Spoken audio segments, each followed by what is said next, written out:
Very good morning everyone. Stock Bangla চ্যানেলে আপনাদের সকলকে স্বাগত। আজকে 10th ডিসেম্বর।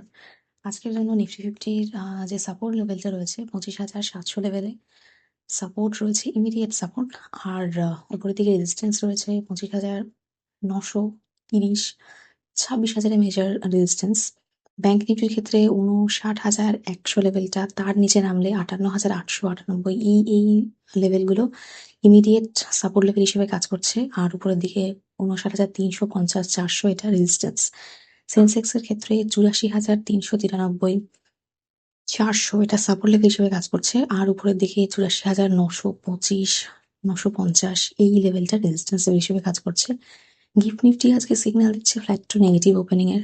গ্লোবাল মার্কেট দেখলে সেখানেও সেই রকম কোনো বড় রকম মুভমেন্ট নেই, তবে নেগেটিভই পারফরমেন্স। কারণ ফেডের আউটকাম আছে আজকে, তো সেইটা নিয়ে মার্কেট তো আনসার্টেন বিহেভিয়ার দেখাবেই। সেটার একটা ইফেক্ট আমাদের ইন্ডিয়ান মার্কেটেও থাকবে। আগের দিন ভালো রকমই মার্কেট, আমাদের ইন্ডিয়ান মার্কেট পড়েছে। তো আজকে দেখা যাক কিরকম কি মুভমেন্ট থাকে।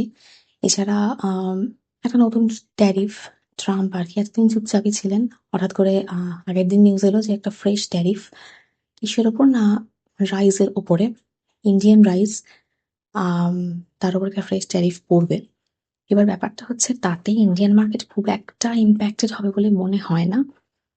তার কারণ হচ্ছে আমরা সবথেকে বড় রাইসের এক্সপোর্টার, সেটা ঠিক, কিন্তু ইউএসএ যতখানি এক্সপোর্ট হচ্ছে সেটা আমাদের এক্সপোর্টের মাত্র 3.18%। অথচ ইউএস যাদের থেকে ইম্পোর্ট করে তার মধ্যে সেকেন্ড যে কান্ট্রিটা থাকে সেটাই হচ্ছে ইন্ডিয়া। তো এটাতে ইউএস এর লোকেদেরই বেশি ইম্প্যাক্ট হওয়ার কথা এই ডিসিশনটার জন্য, যদি ট্যারিফ পড়ে। কিন্তু ইন্ডিয়ার খুব একটা সেইভাবে কিছু ইম্প্যাক্ট হবে না আর কি ইন্ডিয়ার ওপরে। দেখা যাক আমরা এর পরবর্তীকালে কিরকম কি নিউজের আপডেট পাই এটার বিষয়ে। এছাড়া টাইটান কোম্পানি থাকবে আজকে, মানে ওরা এক্সপেক্ট করছে তানিষ্কের জন্য যে Q3 এর যে রেজাল্ট হবে সেটা খুব স্ট্রং হবে। সেটা আপনারা ফোকাসে রাখতে পারেন কতটা কি রয়েছে। ফেস্টিভ ডিমান্ড রয়েছে, এছাড়া ওদের এক্সচেঞ্জ রেটের যে ভলিউম সেটাও নাকি বুস্ট করেছে, তানিক্সের কথাটা বলা হচ্ছে। তো সেখানে আপনারা ফোকাসে রাখতে পারেন কিরকম কি হয়, মুভমেন্ট হয় মার্কেট এটার জন্য। এছাড়া রিল্যাক্সো ফুটওয়্যার, জিএসটি যেহেতু জিনিস জিএসটির জন্য, রিফর্মসের জন্য দাম কমেছে কিছুটা, তো ফোকাসে রাখতে পারেন। এছাড়া ইন্ডিগো, তার সঙ্গে সঙ্গে স্পাইস জেট অবশ্যই ফোকাসে থাকবে। ইন্ডিগোর মোটামুটি 10% ফ্লাইট আর কি কাট করেছে গভর্নমেন্ট। এই যেটা ইন্ডিগোর প্রবলেমটা হলো সেটার জন্য ইন্ডিগোর এগেনস্টে অনেক মানে ইনভেস্টিগেশনও চলছে। তো ইন্ডিগো আপনারা ফোকাসে রাখতে পারেন। তার সাথে সাথে স্পাইস জেট, যার সুবর্ণ সুযোগ এই মুহূর্তে কিছুটা মানে ভালো মুভ দেওয়ার, তো সেটাকেও আপনারা স্টাডি পারপাসে রাখতে পারেন। এছাড়া পিভিআর আইনক্স, মানে মার্জার তো হয়ে গেছে, তো দেখতে পারেন যে ধুরন্ধর মুভিটার জন্য হিট করেছে যেহেতু, তো ইনকাম রয়েছে এবং ফিউচারে আরো হবে, তো ফোকাসের মধ্যে রাখতে পারেন চাইলে। এছাড়া কেএনএস টেকনোলজি 3 দিন ধরে পড়লো। আগের দিন আমরা দেখলাম যে 14% আবার মানে ভীষণ রকম একটা মুভমেন্ট দিল। কারণ ম্যাকওয়্যার 102% আপসাইড মুভমেন্ট আর কি এক্সপেক্ট করছে ফিউচারে। তো অবশ্যই স্টাডি পারপাসে রাখতে পারেন এবং ফিউচারে পোটেনশিয়াল থাকবে, সেটা খুব স্বাভাবিক ব্যাপার। তার কারণ একটা টেকনোলজি কোম্পানি, এবং ফিউচারে ওদের সেমিকন্ডাক্টর নিয়েও ভীষণ রকমের কাজ হবে, সেটার উপরে ইনভেস্টমেন্টও রয়েছে। ফিউচারে অবশ্যই গ্রোথ তো এক্সপেক্টেড। আপনারা ফিউচারে ফোকাস রাখতে পারেন, স্টাডি পারপাসে রাখতে পারেন। এছাড়া আদানি গ্রুপ থাকছে। আদানি গ্রুপ নেক্সট 5 ইয়ারের মধ্যে $75 বিলিয়ন ইনভেস্ট করতে চলেছে এনার্জি ট্রানজিশনের জন্য।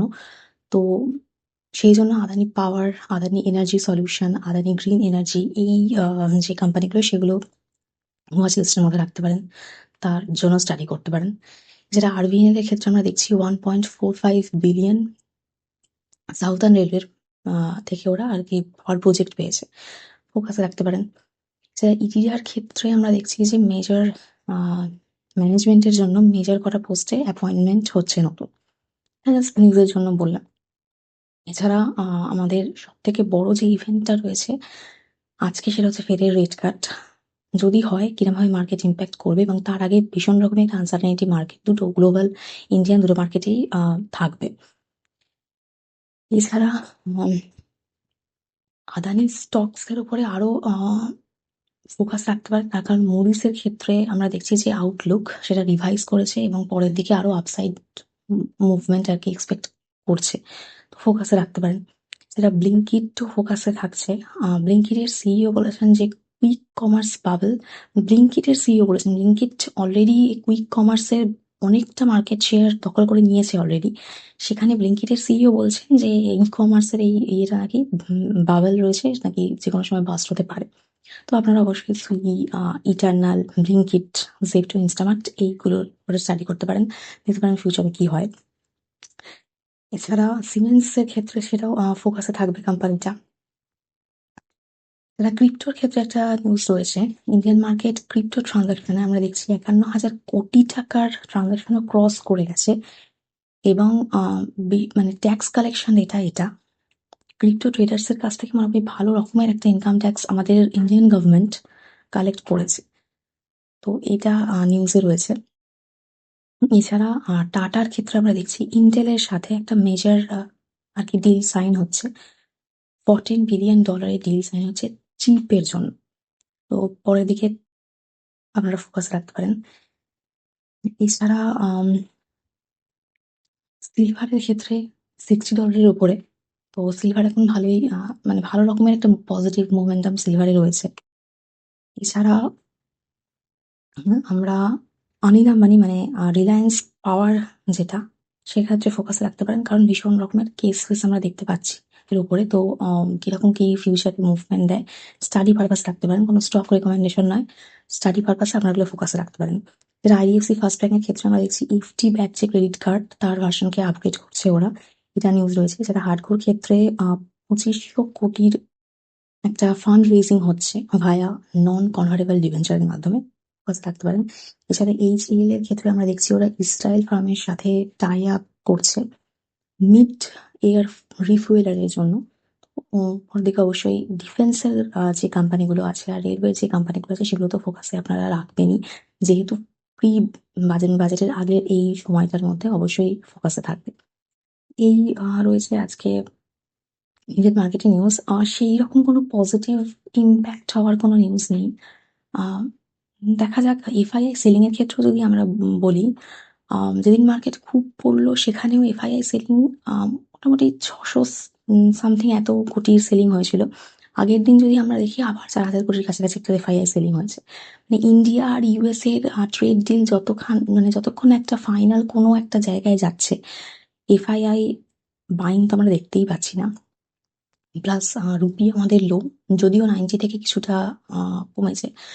তো দেখা যাক আমরা আজকে এরকম মার্কেট কি মুভমেন্ট দেয়, তারপরে আবার ফেডের আজকে মানে রেট কারো রয়েছে, কি আউটকাম হয় সেটাও দেখার থাকবে। আজ আমি ভিডিও এখানেই শেষ করছি। প্লিজ আমার এই ভিডিওর উপর ডিপেন্ড করে কোনো ইনভেস্টমেন্ট করবেন না, আমি কোনো সিভিল অ্যাডভাইসার নই, শুধুমাত্র এডুকেশন পারপাসে ভিডিও করা। দেখা হচ্ছে নেক্সট ভিডিওতে।